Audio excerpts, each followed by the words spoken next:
Hello, everyone, and welcome to our session today, Breaking Ethnocentrism Through Cultural Awareness of the South. Before we begin, I want to cover some housekeeping items. This session will be recorded. Please leave your cameras off and microphones muted unless our host asks us to do otherwise.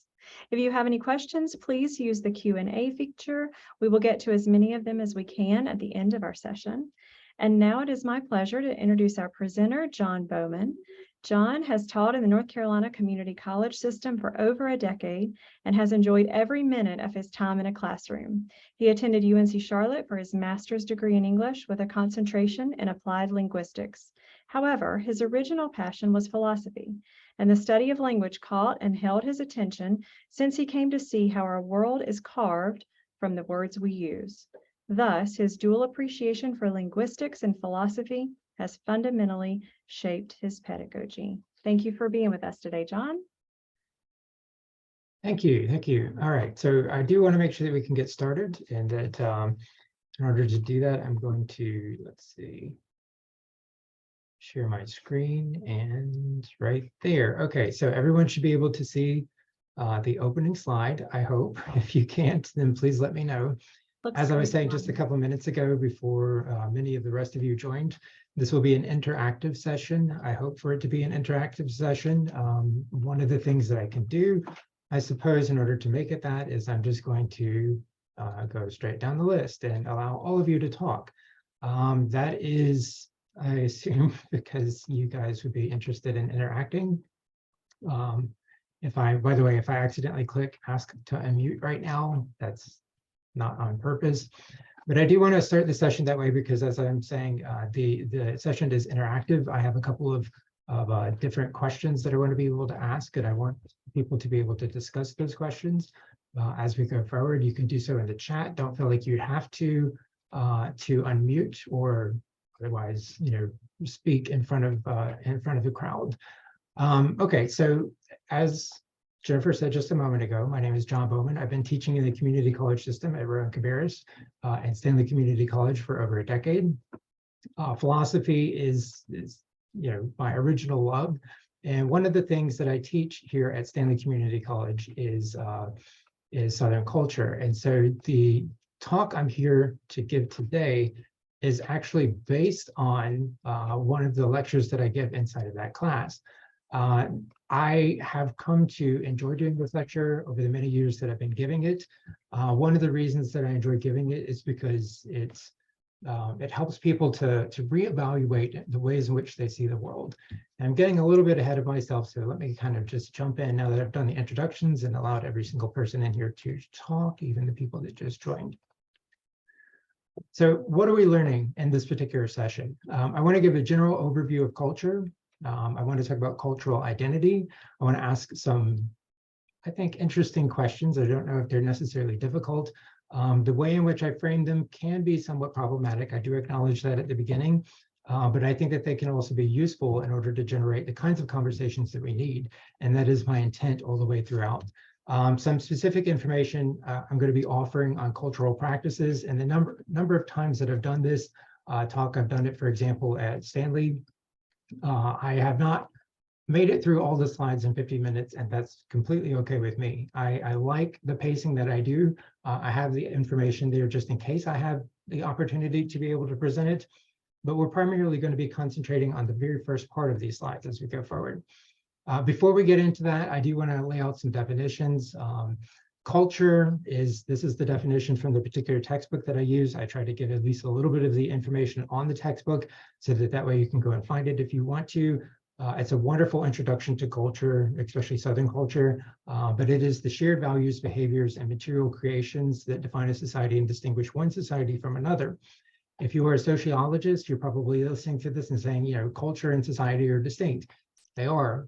For purposes of this slideshow and for the purposes of my class, I do use them interchangeably, simply because it's not a sociology class, it's just a general culture class, and we look at what culture is and how it manifests in all of our lives. So I want to acknowledge that at the very start, just in case anybody does see the distinction between those two things. As they're listening to this entire presentation, they're not going, wait a minute, he's confusing those two. Yes, I am absolutely conflating those two, but that's to a particular purpose. Okay, so that sets out some basic stuff. Now I want to get directly into some of the interactive portion. And I want to start by doing something that I should not do, but I'm going to acknowledge that and then set it to the side because, again, I want to be able to do a thought experiment. I want to stereotype just slightly. And then we're going to come back to that. We're going to talk about that as we go forward and see what kinds of lessons we can derive from that. So I'm going to tell you a story. And then I want you to help me with the story. I want you to help me make decisions with that story. So we have over here on the right, John Boy. John Boy is a typical Southern man. He likes to go hunting on the weekends. That's what he does for fun. He drives a big truck. He wears jeans. He wears flannel. He wears a cap that's been beaten up. Yes, I am aware that this is a celebrity. I did pick the picture intentionally. But John Boy, is one of those very hands-on type of guys. And he's lived in the South all his life. He says y'all, he says ain't, he says he would never dare to say something like you'ns. He, in fact, is so Southern that he even uses phrases like poke, right? So I got a granny and a poke, meaning I have a squirrel in a bag. He's just that Southern. He's got that kind of dialect. Well, one night, John Boy is sitting around and he's watching TV, and this French program comes on, and he starts watching it. And he's completely fascinated. He says to himself, wow, that's everything that I've ever looked for in my life. I did not even know that this was a thing. So John Boy packs up the next day. He moves to France. When he gets to France, he starts studying French. He learns perfect French with just a hint of a Parisian accent in such a way that no one in France can even distinguish that he ever spoke another language. He does the reverse. He becomes a very stereotypical Frenchman. He eats, baguettes. He drinks wine. He wears the hat, the shirt, and all of that. And he lives in Paris. He takes up, a spot right there on the Champs-Élysées, and he lives there, and he's having a wonderful time, right? He marries a nice French woman. She has no idea. They have some kids. Here's my question: is John Boy French or is he Southern? I would say both. Okay, why? Because you can be tied to more than one culture. So you can have like a previous, like for instance, my husband, he considers himself culturally Catholic. So he doesn't really necessarily even do Catholic, like he doesn't really practice it, but he was raised that way. So he still considers that a part of him. Yeah, okay, all right. To be clear, because I want to be clear on my thought experiment, John Boy never acknowledges to anyone in France that he ever came from the South. He strictly dedicates himself to being French. So yes, he has that sort of double culture. But what about the rest of you? Because again, I want to emphasize that as part of the thought experiment.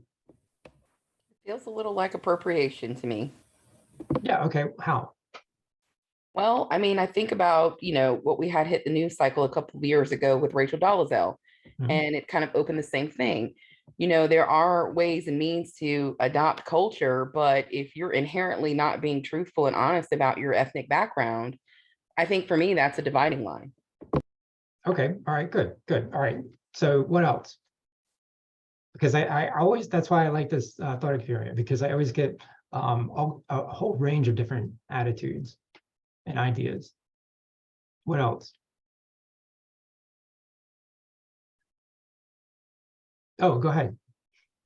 So I would counter the notion of appropriation, not very directly, but just exploratorily, by asking, is somebody who moves to the United States from another country not able to call themselves American, or by doing so, are they appropriating American culture? Yeah, good. Okay, perfect. And that's I love doing this discussion at a conference like the Guide Conference, because this is actually exactly where I'm going. Part of this thought experiment, you put it into these kinds of terms and whatnot, but this does have a direct impact on the way in which students have identity, in which individuals have identity, and in which cultures interact. So yeah, we could go certainly in that direction as well. What other ideas? Does anybody in here, I'm going to kind of prod a little bit because I get this response a lot. He cannot culturally be French because he is originally from the South. Like that was where he was born.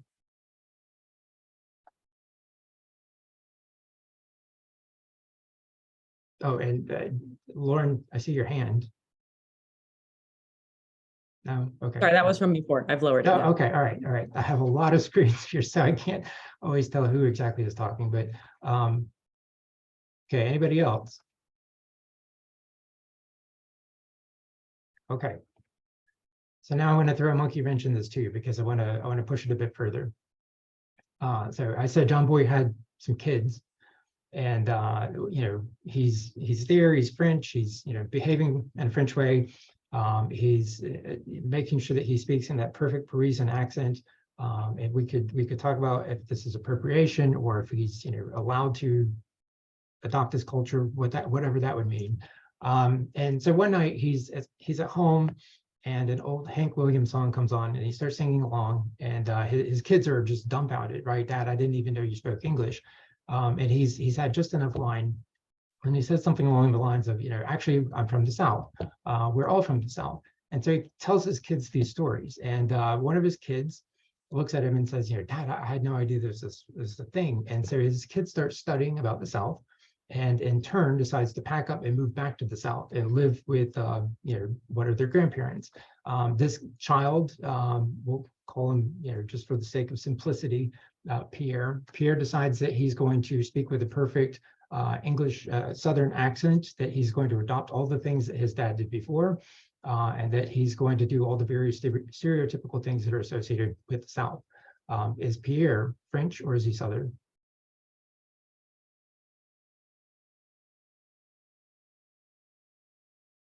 Any ideas on that one? I had some good ideas just a second ago. I really do welcome these, because this is a thought experiment that can reveal a variety of different things, like cultural appropriation or the ability to fold into a particular identity. John, this is Casey, also from Stanley Community College. Can you hear me okay? Yeah, hey, Casey. Hey, I was glad to see you in this as the speaker in this. That's great. Good to see a familiar face.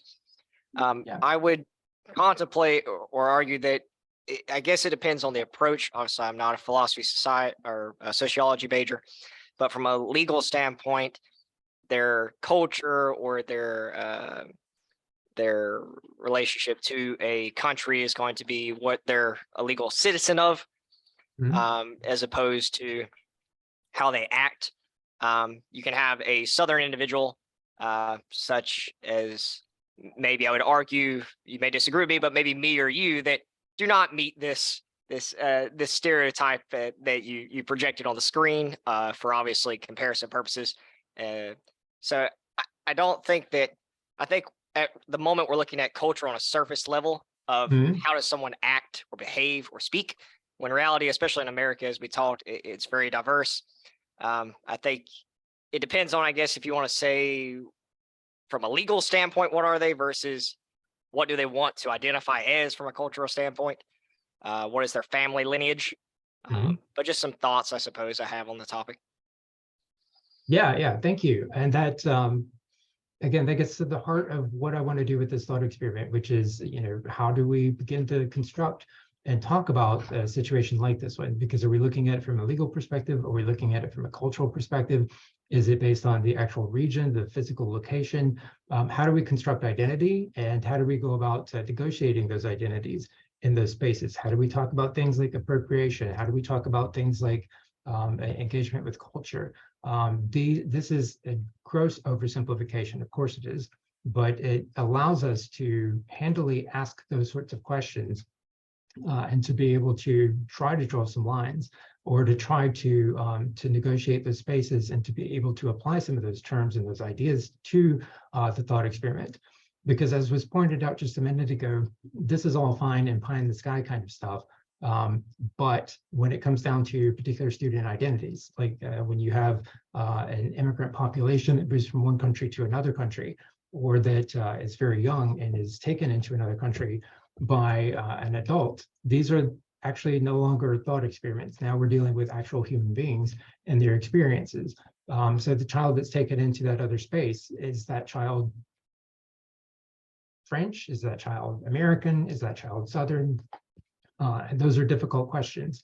But by framing it in this particular way, my hope is that we can start to think about how those ideas manifest through lived experiences and through this particular thought experiment, and how the two can inform one another. That's my goal with this, to try to find a way to, again, be able to negotiate those spaces. Are there any other thoughts on this? Yes, this is Trina from CPCC. I would say, you know, as a Southern woman, as a African American Southern woman as well, one thing that, particularly in different environments, I've had to do is do what's called code shifting. So yeah, depending on the environment, I mean, I was born and raised in Charlotte, but I take on certain conversation levels. My conversation changes depending on what environment I'm in.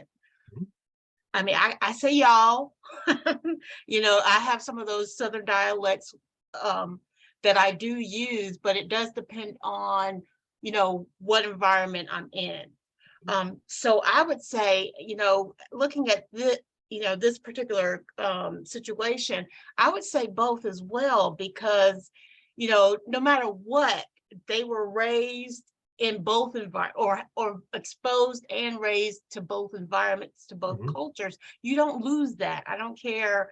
I mean, you don't have to manifest it in your current environment, but you don't lose it. It's there. So I would say, yeah, they're both in both situations. You are both Southern and, you know, French, no matter back and forth. It's just which, you know, side you want to expose or, you know, get out there depending on where you are. Yeah. So that's my take on it. Yeah, thank you. Thank you. And my job, as I see it, whenever I do this presentation, is to try to poke a little bit, so that way you walk away from the presentation saying, okay, you know, I understand that, but now I understand this. In that particular case, I'm going to put a slightly different spin on this. Here at Stanley Community College, we have a number of Hmong students, and the Hmong students have, you know, obviously moved into the area from other locations, Laos, and then California and other different locations, and then they ended up in North Carolina. For a lot of those students, they want to be seen as American, and they intend their identity to be in that particular direction. They have tried to move away from the traditional Hmong culture because they don't identify with it during that particular period. So again, that kind of goes back to what you were saying just a second ago. If they actively wish to reject that identity, are they still part of that identity? Or, you know, is that saying like you still have that identity? Is that ascribing something to them that they don't wish to have? And so those are just the kind of questions that, again, a thought experiment like this can help us to negotiate. Going back to John Boy, you know, does John Boy still have to be seen as Southern if he wishes only to be French? And that's one of the reasons, again, that I like to bring this thought experiment up. I like to comment. Oh, go ahead. I agree. I guess I agree to disagree. It's just culturally, it's something that's embodied in you, and you choose. Some of it is chosen for you. However, I just look at myself. I left North Carolina when I was 21 years old, moved to Texas, stayed there most of my life. I came back to North Carolina. I lived abroad. And so I came back. I had to relearn some of my culture. I had to relearn how to say certain words that, like, my uncle was yelling at me one day. He said, "What is succotash?" And I said, "I've always said succotash." He said, "No, it's lima beans and corn." And you have to define, you know, you fight to define who you are. You are a mixture of different cultures, but I think it's embodied in who you want to be. It's you. It's your own culture. Yeah. So that's where I define it. It's up to you to embrace what you need to embrace from the many cultures that you're involved in. So if you want to be one-sided and say, well, I'm a Southern person, I can say, yeah, and I can say, no, yeah, I'm hillbilly heaven. That type of stuff you can if you want to. But if you are who you are, I think you embody your own culture. Maybe it's selfish, but that's how I see it. And I don't think people have a right to label you. No one has a right to put a label, well, you're Southern, you're this or that. And I've encountered that. I went to do a presentation in Philadelphia and they said, oh, come here, come here. I listen to her talk. She has that Southern twang. And I'm like, okay, I'm the monkey on the string, huh? Yeah, that's the type of labeling I think people want to get away from in terms of your culture.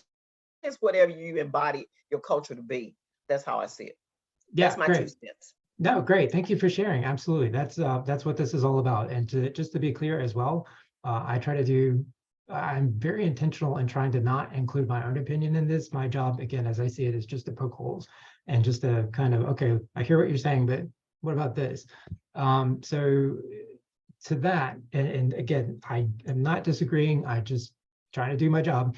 I would say, okay, I understand what you're saying, but when people move around, the family that's left behind might say, you know, you're still part of our family, and because you're part of our family, we wish that you would adopt this label.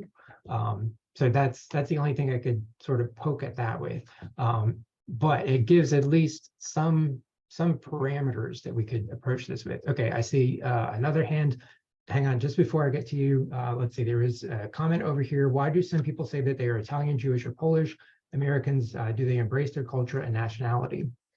I think that actually speaks to some of the things that are being said right now. Okay, so I'm going to set that one to the side and go ahead. Yeah, so what I was going to say, I've been thinking about this for the past couple minutes, but some of the previous speakers mentioned like code switching around different environments and different areas like of the country, just experiencing that different Southern accent.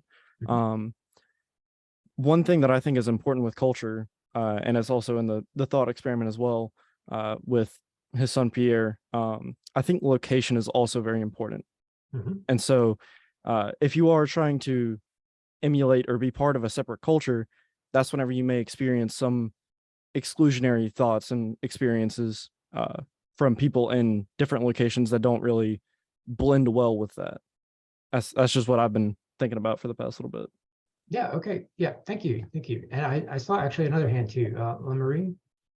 Yeah, I know this is a very nuanced conversation, but just looking at your graphic, for example, if there are no distinguishable characteristics or traits for a culture, then there really fundamentally is no identity at all. So, the Frenchman has to have some, traits, attributes, things that they're demonstrating in order for us to classify them as French. And so, while I love, my family's a very diverse family. We have a ton of different cultural backgrounds. And I love this respect of being able to move in and out of spaces, but, we can't get to the place where we deny that there's any distinction either, or all culture becomes meaningless. Yeah, thank you. Okay, actually, okay. And Casey, I see your hand, but hang on one second. Again, as I led in with this entire conversation at the very start, one of the dangerous things that we could do is stereotype, of course.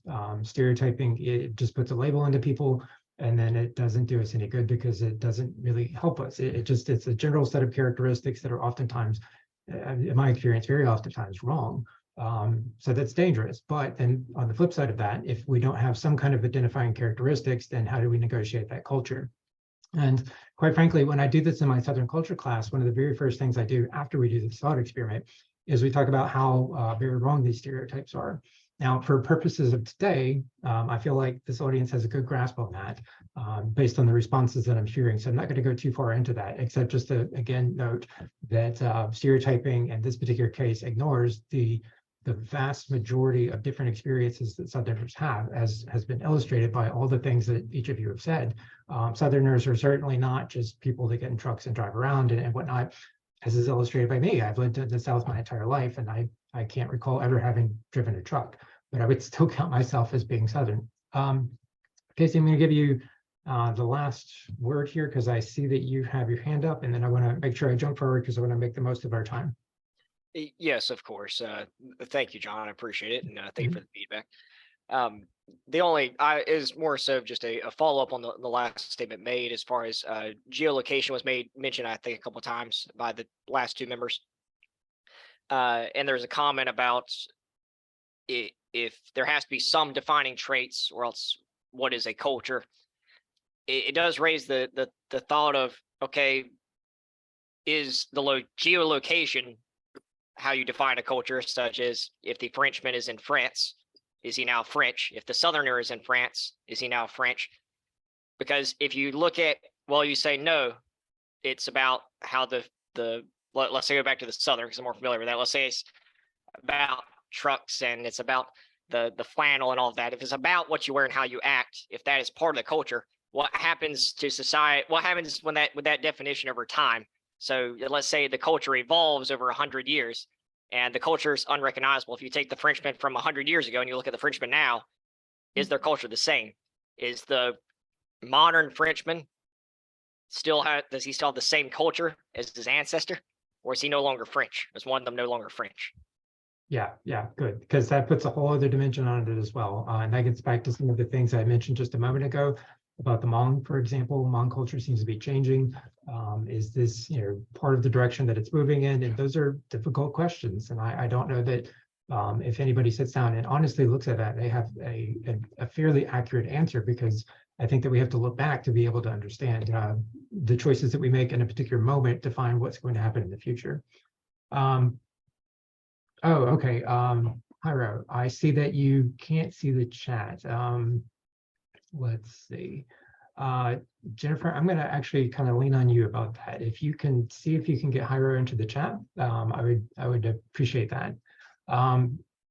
Okay, so what I want to do then is I want to jump forward, because I don't want to get so enamored with this thought experiment that we don't get a little bit more in here as well. Okay, I want to talk about ethnocentrism.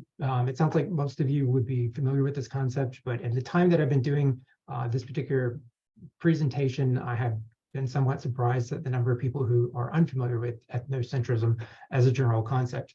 It is a term applied to cultural or ethnic bias, whether conscious or unconscious, in which an individual views the world from the perspective of his or her own group. One of the reasons that I think that this presentation is valuable is because this is something that everybody seems to do.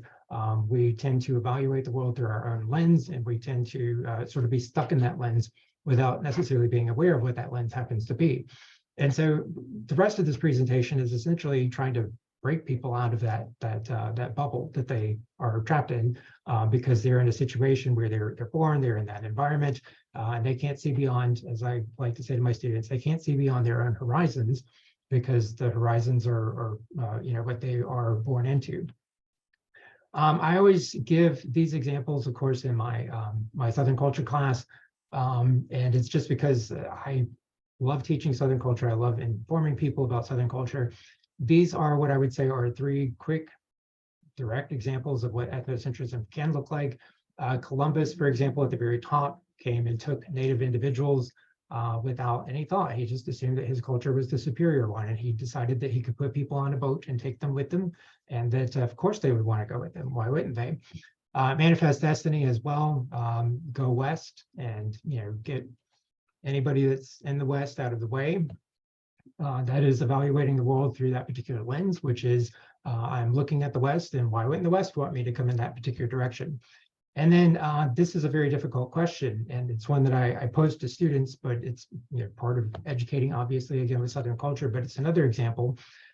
There was the forcible sterilization of thousands of minorities during the period between 1929 and 1960. This was based on a secret eugenics board. Does anybody know where that was? Because I often got a variety of different guesses.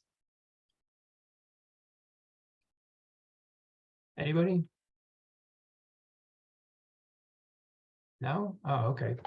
Nobody? Not even one guess? Okay, I'll just ask it this way, because this is the usual guess that I get. How many people might think it would be Germany? Nobody. Are you speaking about the US? Yes, thank you. Yes, Dr. Let's see.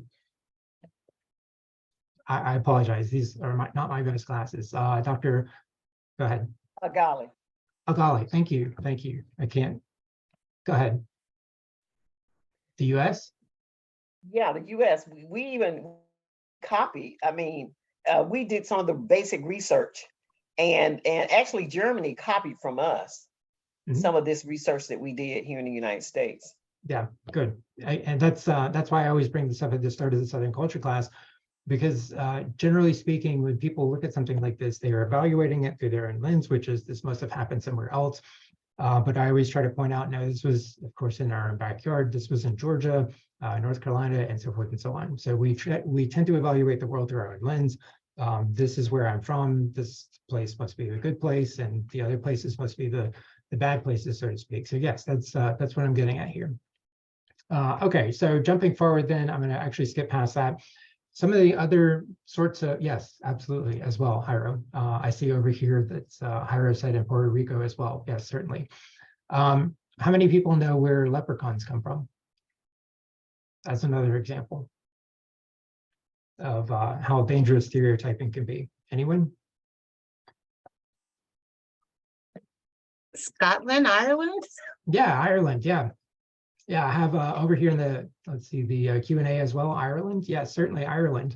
But does anybody know a little bit more about this? And sharing these examples, my goal again is to see if I can sort of shake you out of some things that you may just take for granted. I see a hand. Yes, excuse me. So leprechauns are actually, it's a derogatory term that was dubbed for Irish folks during colonization by Britain. Yep, absolutely, absolutely. So if you go to Ireland today and you start talking about leprechauns, this is, they're aware that this is something that the United States has, but this is something that they take to be a gross stereotype, and that it's an insult based on some historical information. So again, this is the kind of thing that I want to bring to this session. I want to basically make you look at some of the symbols and the things that are around you and say, oh, wow, okay, I did not quite realize that, because some of them that we just take for granted as being fun, for example, leprechauns, can have something of a troubling history associated with them. Okay, so culture then, I'm going to actually break this down into two different kinds. This is what I do with my class, non-material and material. For really the rest of the time that we have together, and because we only have something like 18 minutes left, I'm going to get through as many non-material ones as possible. And it's because I think the non-material ones can help us to understand, again, the ways in which we're trapped into the role and the world that we live in today. So I'm going to skip past these examples again in favor of just jumping directly into the more salient examples, so to speak. The examples that I'll choose to use are not quite as heavy as some of the ones that I've pointed to this point, but I do want to start with just a couple of basic ones. So again, I want to skip past that. Tell me about waiting in line. How do we do that? Or cursing at people. That's a great one too. Do we curse at people in the South? Yes, we do. Yes. Yeah. All right. Depends on where you go, right? Do we mean it when we do it? That seems like an odd question, but do we mean it when we do it?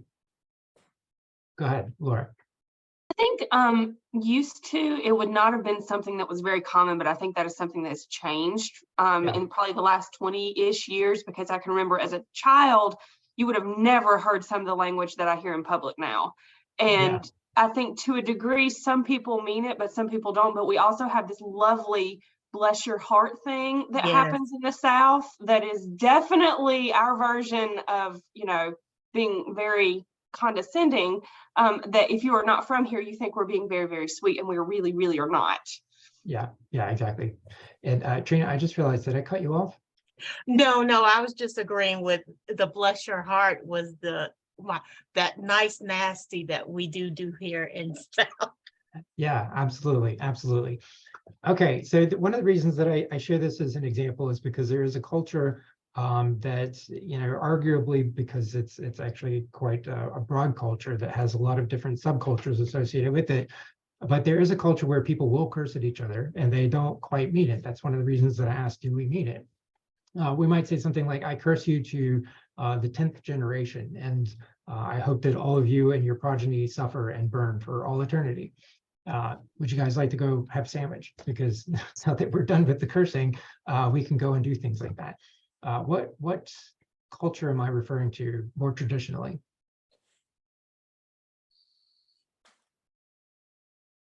Nobody? Go ahead. Repeat that again. I didn't quite understand. Okay, so they might say something along the lines of, I curse you to 10 generations, but I don't really mean it. Let's go have a sandwich together, because I don't really mean it. So there is a culture that curses at people as an art form almost. More traditionally. I know African Americans, they call it dozen. And they'll talk about, and it's just a joking type thing that they do with people that understand it. When they talk, they do the fat jokes about the mama, the grandma, that type of thing like that. And yeah, they call it the dozens. And so yeah, it's a type of jockeying and cursing, but it's nothing, it's just done in fun. Yeah, absolutely. Yeah, that's definitely part of kind of guy culture as well. Guys will insult each other until finally somebody gets mad enough to do something about it, but they'll do it back and forth. For the sake of sort of rolling forward with this, one of the more traditional cultures that would also do this, and the one I'm referring to specifically here, would be Jewish culture. And one of the most interesting studies that I read when I was in grad school was a study that analyzed the Old Testament in terms of that cultural purview. And it essentially said that God seems to be very angry in the Old Testament and not as angry in the New Testament. And from this particular perspective, God is acting culturally like a Jewish person traditionally would in the Old Testament. And then it makes sense that he would no longer be acting that way in the New Testament. So there's that sort of, I curse you to 10 generations. Hey, but we're okay. Let's go, get something to eat. And that's one of the reasons also I ask about, do we mean it when we curse? Bless your heart is an excellent example. We encountered during one of my travels, for example, some people from Australia, and they were fascinated by the idea of bless your heart because they'd never heard this before, and they had great fun with that for some reason. Okay, so that's a good example. Politeness, of course, there are different levels and types of politeness, but I want to give another example that's quite salient, and I'll sort of tell a story I seem to tell all the time when I do one of these sessions. Bathroom etiquette, what I call bathroom mathematics with men. So I have a couple of other guys here, and you can help me out. If you were the first guy that goes into a restroom, which urinal do you go to?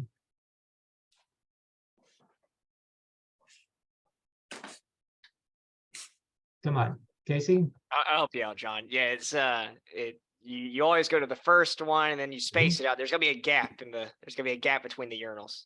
Yeah. Can't be shoulder to shoulder. Yeah. Every time I ask people this, they always, no matter who I ask, like what DEI session, they always say that there has to be a gap. And I ask what happens when all of them are full and there are gaps in between each one. What do people do? You sit there and wait. Yes, you sit there and wait, right? You sit there and wait, you go in the stall, you don't dare to go into that gap, right? Unless you're at a baseball stadium or a concert or something like that, in which case, yeah, okay, now we're getting into weird territory. But the thing is, and to return back to that ethnocentrism thing from the very start, my wife was in her mid-30s before she discovered that this was a thing. And she discovered it was a thing because I had to explain it to her, because she had never seen it. She had never witnessed this, and she thought it was scary. Huh? Oh, Sue. Oh, yeah. Accidentally hit the unmute. So yes, she was in her mid-30s before she understood this, but it's outside of her cultural experience. And I like to share that story just for the simple fact that it illustrates how much we can take something for granted in the world around us, right? It's something that every guy knows in the United States culture, but it's not something that necessarily every woman knows because they don't have that firsthand experience. If we had more time, I would talk about who taught you to do that, but just for sake of argument, that's part of this culture. Is that part of the culture universally worldwide? How many have been to a restroom in another country? Go ahead, Trina. I have. I've lived in Japan for quite some time. So yes, the bathroom etiquette there, even the whole layout of the bathrooms in Asia are a lot different. Yeah. They had the automated sinks before we even thought to install them here in the United States. So they're almost they were almost half and half, like technologically advanced in some parts of the restroom, but other parts you pretty much squatted and there was a flow of water going underneath everyone. So yeah, it was very interesting. Yeah. Okay, great. And that's exactly what this entire session is about. Sharing experiences and being able to say, hey, this is how the rest of the world does it, because we take these things for granted every single day. That's just part of our ethnocentric behavior. We evaluate the rest of the world and just assume the rest of the world does it that way. By the way, if you've ever traveled to many other countries, I won't try to name them all because I'm sure that there are some that will escape me, but if you travel to many other countries, they have full stalls and they don't have any gaps between the door and the wall, nor at the bottom, nor even really at the top. The door goes all the way to the ceiling. We just take for granted that this seems to be how bathrooms are constructed, but that's not the way it is everywhere. And as Trina's example just illustrated, we have other types of restrooms as well. So this idea of distance between people is strictly built on this particular culture. As well, if you go to other environments, the distance, the social distance between individuals seems to be very close, whereas here we tend to have more of a gap between people. Okay, so I want to move on beyond that. I want to look at a couple of other things. Is it okay to talk to other people in public? How much personal space? I talked about that just a second ago. What about this one here? Let's link this to the South. Is it okay to put whiskey on the gums of children?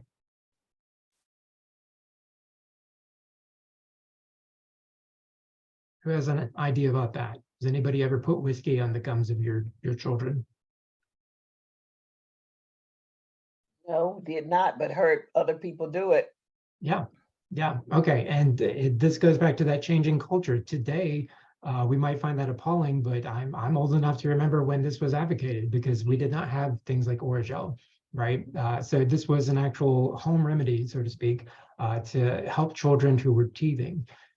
That is somewhat startling to people here in the United States. And actually to that end, right here, even this picture, I wanted to jump forward and reach that. Even this picture makes us uncomfortable here. Why?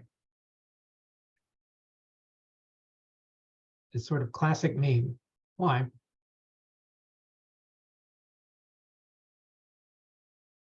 There's a drunk-looking baby next to a bottle of beer. Go ahead, Lauren. Well, I'll at least say, being in Wisconsin and having moved here 15 years ago, in my childhood and early adulthood, I would have been worried about this picture. Yes. And in Wisconsin, this is totally normal. Yeah, absolutely. So we tend to want to keep children away from alcohol. We think that children should be in one place and alcohol should be in a different place. But that's not the way that it is in many other cultures. As a quick example, again, going back to Ireland, Ireland is one example of many different kinds of cultures, has a culture where people go to pubs in order to congregate and to socialize. During the entire time that I was in Ireland, I saw a lot of Irish people drinking, and I only ever saw one drunk Irish person. And that's because their particular culture does not consume alcohol for the same reason that we do. Again, if you're only used to American culture, you're probably used to, oh, you go to a bar to drink a lot. They don't do that. They go to a bar, they bring their whole family with them, and then they have a good time, and then they go home. So we find this uncomfortable. I want to back up to this one. This one goes back to Ireland as well. I just keep using a couple of examples with that because I have some experience with this.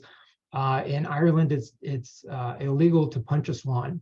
And if you know anything at all about swans, they are quite aggressive. And so if one attacks you and you fight back, then this means that you're probably going to go to jail. What about carrying a backpack in a grocery store? That's something that we don't really do either, but it's something that a lot of other countries will do. You might go to certain places in Europe, as an example. You go through the checkout line and they expect you to bag your own groceries and probably to have your own device in which you can bag those groceries. So it's unusual for us to see people in the store. We might even think that they might be trying to, do something if they go into food line with a backpack, but that's not necessarily the way it is elsewhere. Okay, couple other ones. What about ideas of beauty? Okay, Lauren, your hand is still up, sorry. What about ideas of beauty? What do we value as being beautiful in our culture?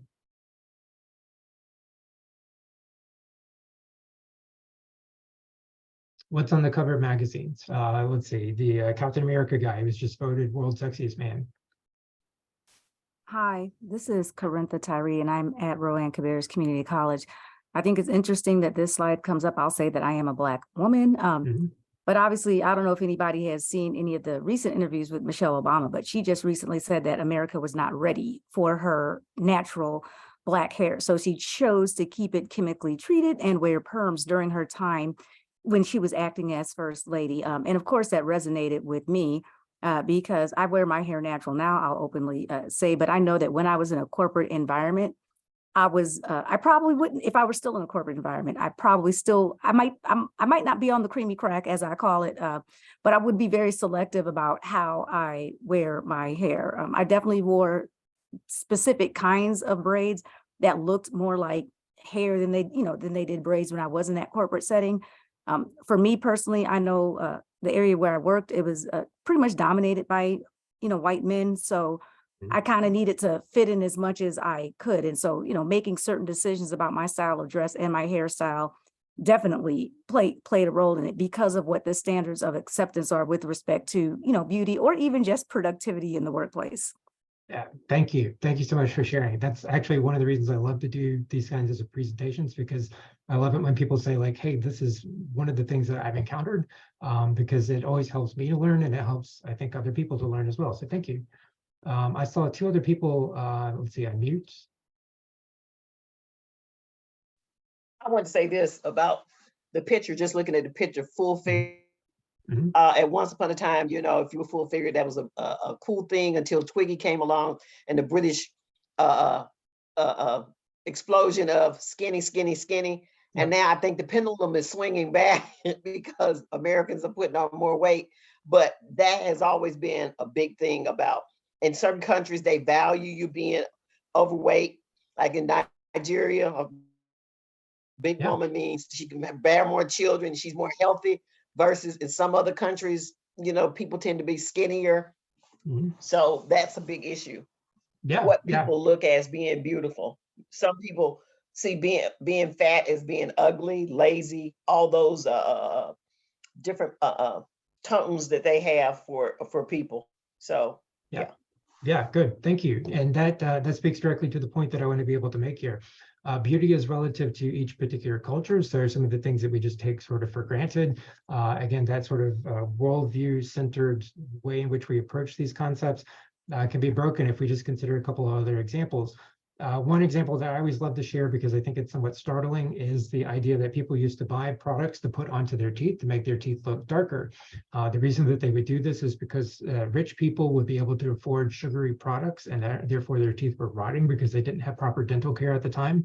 And so in this particular circumstance, people who did not have the money to be able to afford sugar would make their teeth look like they were rotting because it made them look like they were richer than they happened to be.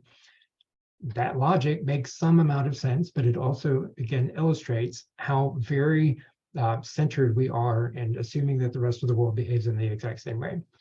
Okay, I tell you what, we are getting very, very close to the end. I want to at least get through this slide because I want to give you just a little bit of information in case you ever travel. These signs, these hand gestures, this one used to mean okay. If you go to other countries, it's actually an insult because it means something that I think we're all adults here, so I feel like I can say it. This was a way to call somebody an asshole if you were in a different country. These days, this symbol has become problematic, and I share this because I have reached the startling conclusion that a lot of people don't know what this means these days. This is actually a subtle symbol that's being used by white power groups in order to signal their association with those groups. So if you ever see somebody make this hand gesture, I believe they sort of turn it when they do that. That's what that means. This one as well, this one means up yours in some other countries. So I would not use this in other countries. Just be aware of that. Here we use it to mean affirmative. I keep doing this all the time because I taught a lot of classes over Zoom. This one, of course, this, yes, is associated with sports, but this is also a way to insult somebody. So be very careful about that. If you go to another country, This actually means that I'm having a relationship with your wife. So Shakespeare used this in some of his works as well. Pointing is, by the way, cultural as well. I'm going to give just one quick example because we're right here at the very end. I actually used to take classes at Rowan-Cabarrus, and there was an instructor there who came directly from Germany, and she would point at the board with her middle finger. We took an entire semester of classes with her before we got up the bravery to ask her, why do you keep flipping us off? Because we didn't understand it at the time. She laughed and said, that's just how I go about pointing. It never occurred to me that this would be an offensive gesture to you. So in our culture, we point with this finger. In other cultures, they might point with, again, the middle finger. If you've ever visited Disneyland, they point with the entire hand because it's the most culturally neutral way that they can go about signaling to other people a particular direction. As much as I would love to keep going, I want to respect your time, and we're right here at the end. I do thank you for joining. I thank you very much for the conversation. I loved this session because you guys all pitched in. That's what makes a really great session for me. I don't want to just sit here and talk. I want to hear your ideas and what you have to share as well. I look forward to any feedback that you have to provide, and I hope that you all have a great weekend. I'm going to try to go through the Q&A over here. In the meantime, if you want to hang out, I'll be happy to talk to you. Otherwise, I'm going to let you get to your next sessions. Okay. Thank you and have a great weekend. Thank you so much. Thank you, John. This was amazing. Oh, thank you. Thank you so much. Thank you. That means a lot to me. Thank you. And thank you everyone for attending and participating in the Breaking Ethnocentrism Through Cultural Awareness of the South session, and enjoy the remainder of your conference.